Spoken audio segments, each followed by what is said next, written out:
Hey guys, how's it going? Stonewall here with Raised by Sharks. Today I'm going to be teaching you how to make the support build in Monster Hunter World. So for starters, with the helmet, you're going to want to go with the Dober helmet, and you're going to want to go with the bottom one so that way you have the slot. You want the free element, and I'm going to explain why when we get to the weapon.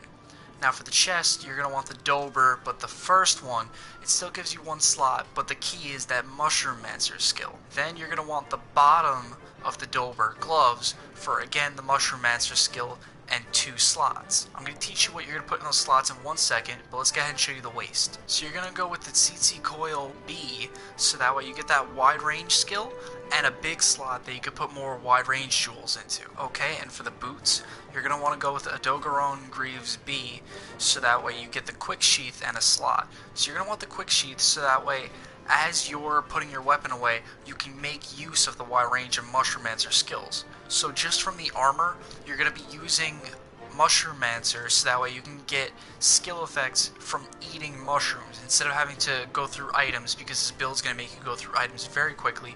That way you can use your regular items as well as mushrooms, and some of the mushroom stuff's a lot easier to come by, like nitro shrooms and stuff like that are going to be a lot easier to go through than, let's say, demon drugs and armor skins, just to give your teammates the buff that you would get through a demon powder or a hard shell powder or something like that. And then the wide range skill also works with Mushroom Mancer. So the wide range skill basically makes your item effects affect your teammates in a short range nearby.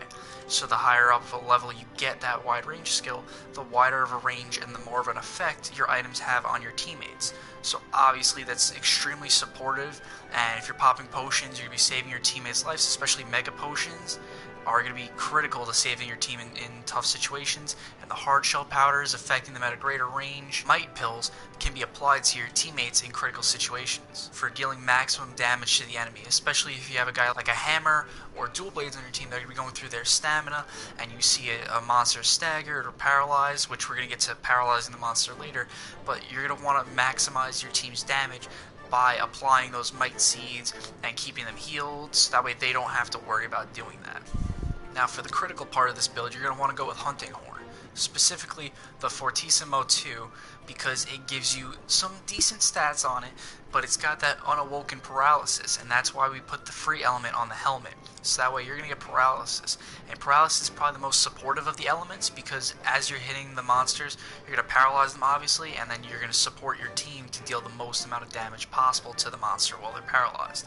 So the other paralysis options in Hunting Horn didn't have good songs. Also, this one has 2 slots and blue sharpness, so you never have to worry about bouncing. The songs to this weapon are key because it gives your teammates attack up large, again great for helping your team deal more damage, health boost large to go along with your Mushroom Mancer skills, so now you can heal them heavily with your weapon out, or quickly sheath it and heal them with your wide range Mushroom Mancer skills.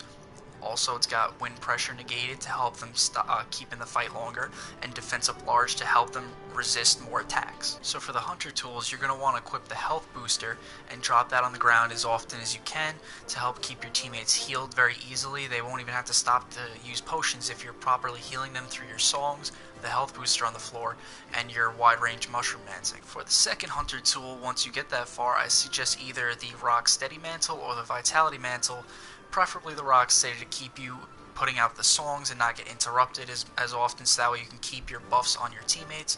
But the Vitality Mantle will at least keep you in the fight if you get hit, because you won't have to stop to heal yourself, you'll just eat the hit. So I'm not currently on the build because I'm still working on getting all the materials together for myself, and also it's not a super high priority for me because I'm more of a DPS type player. I was never more of a support player, but I was thinking about putting it together just for fun.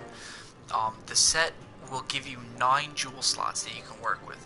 So out of those 9, I suggest putting at least 1 as the earplug jewel or wind press jewel to keep you in the fight where your teammates are going to be stunned and they might need you to get some extra buffs out.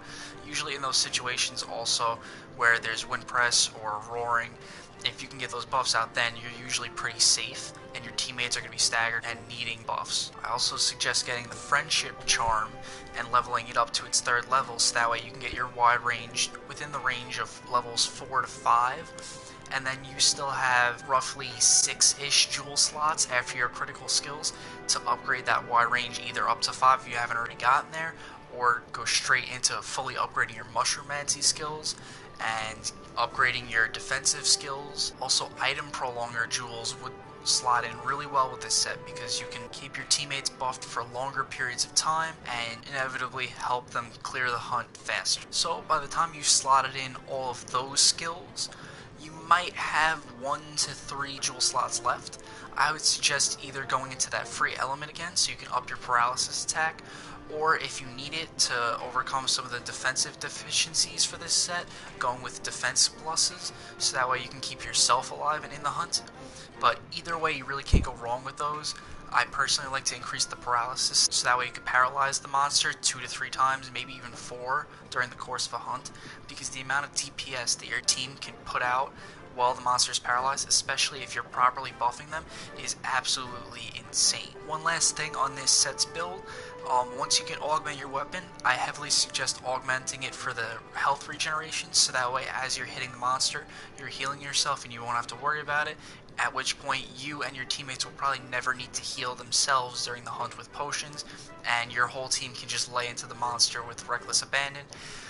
Completing this set, you'll notice that your team's hunt times will get considerably faster, even though you yourself aren't doing as much damage, because you're going to be buffing and supporting your team so much that they can just absolutely lay into the monster and have some really, really fun hunts. That's all we have for the support build in Monster Hunter World. Thanks for watching Raised by Sharks, guys. Remember, like and subscribe.